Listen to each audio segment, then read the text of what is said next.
Meus irmãos, dando continuidade ao nosso culto, abramos as nossas Bíblias na carta de Paulo à igreja de Éfeso, no capítulo 2.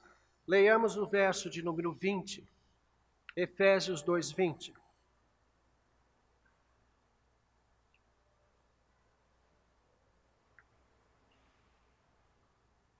Efésios capítulo 2, verso de número 20.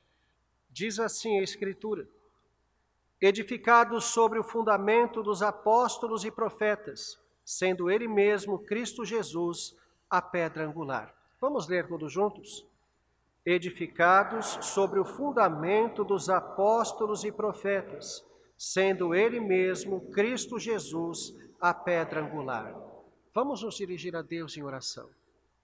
Senhor nosso Deus, rogamos a Ti que prepares o nosso coração para a pregação da Tua palavra. Que não haja em nós, ó Deus, dúvidas, críticas, que não haja em nós qualquer disposição contrária à aceitação da verdade que vem do Senhor. Que o Senhor, ó Deus, seja aquele a falar ao nosso coração pela Tua palavra. Ilumina pelo Teu Santo Espírito a nossa mente e aplica ao nosso coração a verdade. Precisamos tanto, ó Deus, precisamos da agência do Senhor e só o Senhor pode fazer. Abençoa-nos assim, transforma-nos, torna-nos filhos mais obedientes, mais agradecidos, torna-nos servos mais eficientes na obra, para o louvor de Tua glória. Oramos no nome santo do Senhor Jesus. Amém. Meus irmãos, nós temos visto que Paulo está concluindo a sua argumentação a respeito daquilo que nós éramos, como gentios, afastados de Deus. Nós não éramos família de Abraão, mas passamos desse estado de afastamento diretamente à posição de concidadãos do reino de Deus, dos santos. E ao invés de descendência de Abraão, que era tão enfatizada pelos judeus, família de Deus. Não passamos nem a ser a família de Abraão ou descendência de Abraão, passamos a ser família de Deus. Isto nós já vimos. Vimos também que Paulo passa a utilizar uma metáfora de construção ou de edifício, dizendo que nós estamos sendo construídos sobre um fundamento já lançado, um único e mesmo fundamento, mostrando que não apenas estamos todos juntos, porque estamos como uma parede ou paredes integradas, mas também fazemos assim, edificados sobre um único fundamento, integrados, unidos e fundamentados. Esta união, esta integração se dá por estarmos todos sobre o mesmo alicerce. Hoje, meus irmãos, vamos explorar a parte final do verso 20, quando diz Paulo: sendo ele mesmo, Cristo, a pedra angular, conjugado à ideia do fundamento dos apóstolos e dos profetas. O fundamento é descrito aqui segundo o conhecimento da engenharia da época. O alicerce era constituído de uma pedra fundamental, uma pedra de esquina, uma pedra angular e outras pedras que davam base, então, à construção. O alicerce é descrito por Paulo como sendo os apóstolos e os profetas, as pedras. E, além disso, a pedra angular que não poderia deixar de ser Jesus Cristo. Entendamos primeiramente qual é a lógica deste alicerce. Os edifícios antigos eram como que pré-fabricados na linguagem moderna, se nós compararmos as construções atuais. Ao invés de erguerem, então, esqueletos estruturais e preenchê-los com blocos ou tijolos, como se faz nos nossos dias, eles lavravam pedras. Estas pedras eram lavradas já no tamanho do encaixe de cada lugar específico que elas ocupariam. Elas seriam, portanto, encaixadas, cada uma no seu devido lugar. Eram lavradas, portanto, já no tamanho, na espessura exata. Isso acontecia, meus irmãos, já a partir do alicerce. O número de pedras que se colocaria no alicerce, o tamanho de cada uma, isto era calculado detalhadamente e assim implementado. No entanto, fazia parte da planta algo fundamental, a pedra angular. Esta pedra angular era colocada no alicerce e era consideravelmente maior do que as demais que compunham o próprio alicerce. Ela era mais alta e ela era, como este nome diz, pedra angular, pedra de esquina, ela era em ângulo. Ela era formada exatamente no ângulo da parede, que geralmente era um ângulo reto, um ângulo de 90 graus, ligando assim as carreiras de alicerce uma à outra. Além de ser alta e em ângulo reto, era também sextavada, ou seja, ela apresentava uma forma de corte para encaixar-se nas paredes que se levantariam a partir dela. A junção da pedra angular era não apenas com as paredes, mas também com o alicerce. Portanto, a função dela não apenas ligava os alicerces, as pedras que estavam ali, mas também as próprias paredes do edifício. Ela determinava a construção. Por isso que tal pedra não poderia ser outra a não ser Jesus Cristo. No entanto, Cristo não é descrito sozinho aqui. Paulo apresenta também os apóstolos e os profetas do Novo Testamento, não do Antigo, do Novo Testamento. Entendamos aqui, primeiramente, meus irmãos, algo que é fundamental. Uma coisa precisa ser esclarecida para evitar confusão. Entender o que significa ser o fundamento da igreja na linguagem de Paulo. Não confundamos, portanto, a obra da salvação com a obra ou a responsabilidade de implantar a igreja de Deus no mundo. Embora sejam intimamente ligadas e indissolúveis, são coisas distintas. Não foram os apóstolos, muito menos os profetas do Novo Testamento que morreram por mim ou por você numa cruz. Foi Jesus Cristo. Também os apóstolos e profetas foram salvos por Jesus Cristo, eles também foram salvos. Repare, portanto, que Paulo não está a falar da obra de salvação no texto, não é isso. Nesse sentido, haveria apenas Cristo. A igreja toda, incluindo os apóstolos e profetas, estariam sobre este fundamento, se fosse este o sentido, único e exclusivo que é Jesus Cristo, porque todos são salvos por Jesus Cristo, todos os eleitos. Mas Paulo está falando da obra de implantação da igreja. A igreja começa depois da morte e ressurreição de Jesus Cristo. O Antigo Testamento vai até ali. O último dos profetas do Antigo Testamento é João Batista, e Jesus diz isso, que a lei e os profetas vigoraram até João Batista, que morreu um pouco antes do próprio Cristo, cerca de 1 ano e meio, 2 anos. Quem foi que Deus enviou para edificar a sua igreja? Quem foi preparado, separado pelo próprio Cristo, comissionado? Quem foram esses enviados para edificar a igreja de Deus? Os apóstolos. A palavra apóstolo já quer dizer isso, enviado. E é nesse sentido também que Jesus já havia dito ao próprio Pedro: tu és Pedro, e sobre esta pedra edificarei minha igreja, e as portas do inferno não prevalecerão contra ela. Pedro é alicerce da igreja, como são os apóstolos. E naquele texto, Jesus estava fazendo menção à grande obra que Pedro teria à frente como inaugurador da igreja da Judéia. Se nós lermos os primeiros 12 capítulos de Atos, quem foi que discursou no Pentecoste? Pedro. Quem foi preso? Pedro.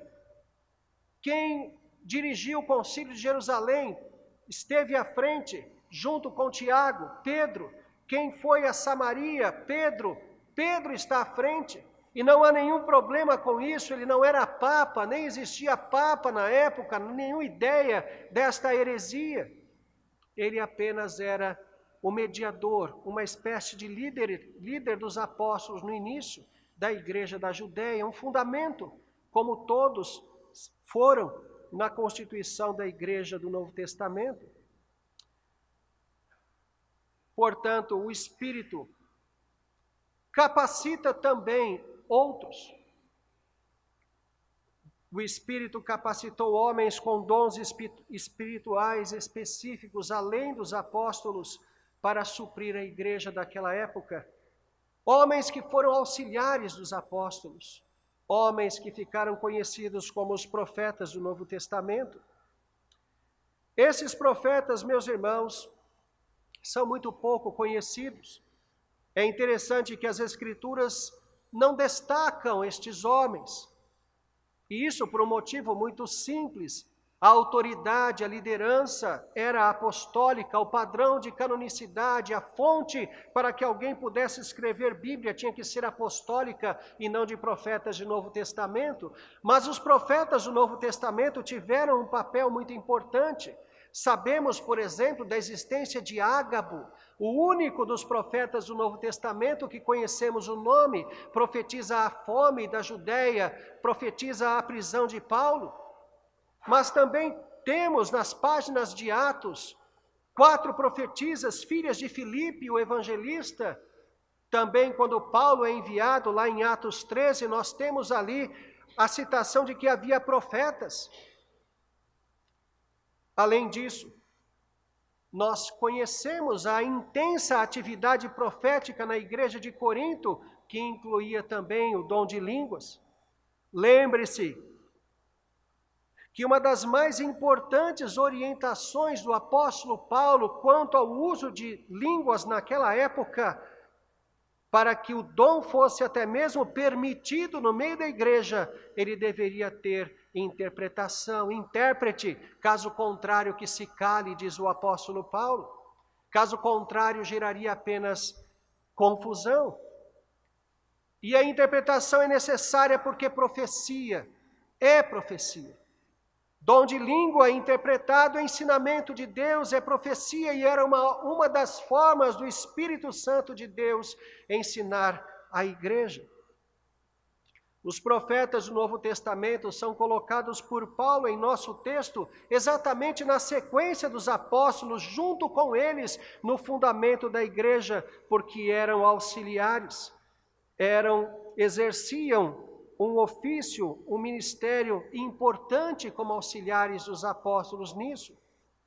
Percebam, meus irmãos, que os 12 eram insuficientes para suprir todas as igrejas do Novo Testamento com ensinamento, numa época que não tinha Bíblia. Não havia internet, televisão, rádio, telefone. As instruções eram dadas pessoal e diretamente à igreja. A única forma de falar às igrejas, diante do pequeno número de apóstolos, era por meio de profetas. E isso, inspirados pelo Santo Espírito do Senhor, falando diretamente à igreja. Mas repare algo importante: não foram os profetas do Novo Testamento que Cristo vocacionou para fundar a sua igreja, foram os apóstolos. Os profetas do Novo Testamento eram apenas auxiliares. Existem apenas em função dos apóstolos, existiram assim em função dos apóstolos, e são citados por Paulo em nosso texto, nesta forma, ligados aos apóstolos. Apóstolos e profetas, diz o texto. Ora, quando a função principal desaparece, o que acontece com aquela auxiliar? Será que a função auxiliar resiste ao desaparecimento da função principal? De forma alguma. Perde-se a função, torna-se inútil. Os profetas do Novo Testamento tiveram sua importância até o final do primeiro século, a chamada era apostólica. João foi o último dos apóstolos a morrer, depois de escrever Apocalipse, exilado lá na ilha de Pátimos. E então a Bíblia se conclui, termina. Enquanto não havia a palavra de Deus sido concluída, devido então ao número insuficiente de apóstolos para ensinar diretamente às igrejas, Deus, por seu Santo Espírito, fez uso desses profetas para instruir diretamente as igrejas. Isto, meus irmãos, esclarece bastante, porque morto o último dos profetas, aliás, morto o último dos apóstolos, a Bíblia tendo sido escrita, já terminada, não há mais profecia na igreja, não há mais pessoas que se levantam para profetizar no meio da igreja. O ensinamento bíblico que nós precisamos está pronto, está nas suas mãos, com o título Bíblia Sagrada. Bom, meus irmãos, os apóstolos e profetas do Novo Testamento realizam seu ministério em continuidade a Cristo, a pedra angular, ligados a Ele, fundamento da igreja junto com Cristo, dirigidos e determinados por Cristo e sua obra. Mas há algo muito importante ainda aqui a ser destacado, algo que não pode ser esquecido em hipótese alguma. Uma verdade magnífica que faz tremer céu e terra. Cristo concluiu o seu ministério e os alicerces da sua igreja foram definitivamente lançados.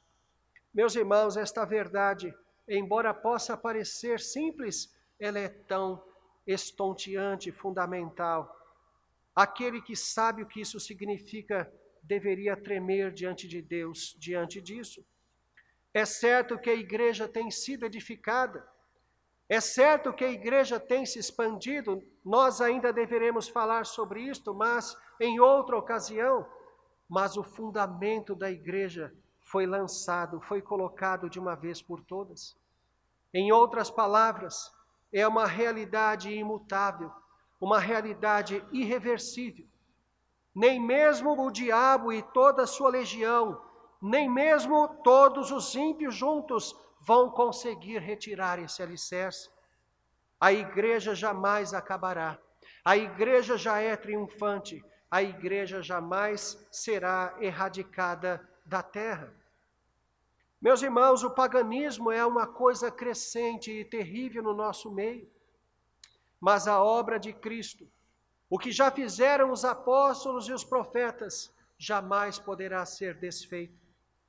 É certo que o mundo hoje luta exatamente para conseguir uma espécie de apagamento destas coisas.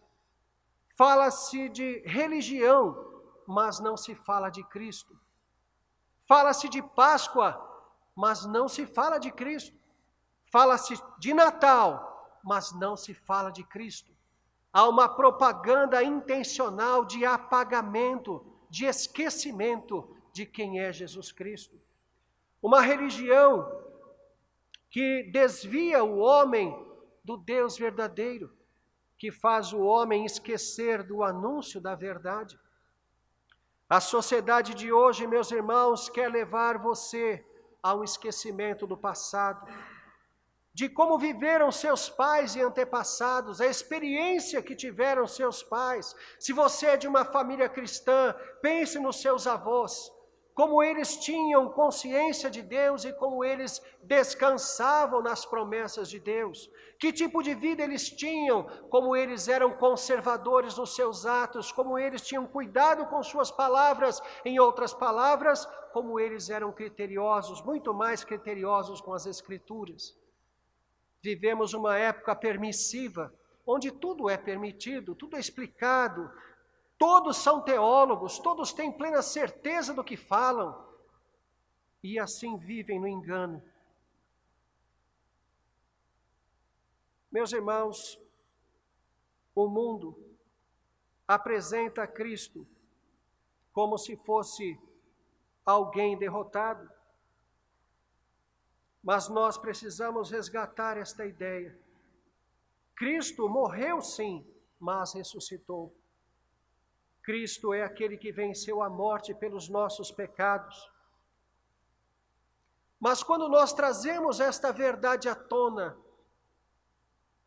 e colocamos isso ao lado de um shopping center ou em um escritório cheio de laptops e uma realidade virtual, parece que não faz sentido.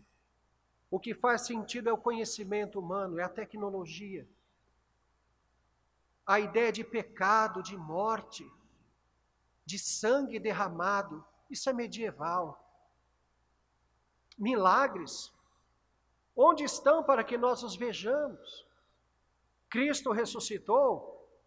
Bom, naquela época sim, mas na mente deles, eles eram pessoas tão crédulas, alguns deles fanáticos, e por isso formularam essa ideia.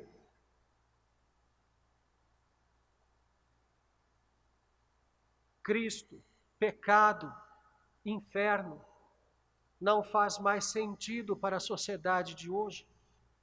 E nós somos martelados com isso constantemente. A maioria dos crentes hoje não espera a ressurreição final, espera apenas o céu com Deus, isso aqueles mais piedosos. Porque falar de ressurreição, ressurgir dos mortos, isso é forçar um pouco a barra. Tenhamos cuidado, meus irmãos, com o ataque que o mundo realiza contra a igreja. O maior perigo não está na erradicação da religião, não é isso. De certa forma, os governos sabem que as sociedades precisam de religiões. Mas o que a sociedade quer é mudar a igreja. A sociedade quer impor a nós o que nós temos que crer, impor a nós o que nós temos que fazer, acabar com as crenças antigas, com aquilo que a própria Escritura diz. Uma religião sem livro, sem dogma, sem verdade. Uma religião que caiba naquilo que todos quiserem fazer.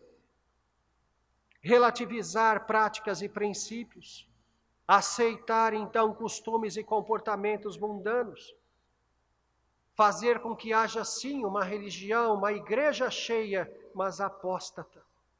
Esse é o perigo e é isso que está acontecendo. Cuidemos, meus irmãos, também com ícones evangélicos. Isso também é um perigo. Muitos têm se desviado. E outros podem se desviar.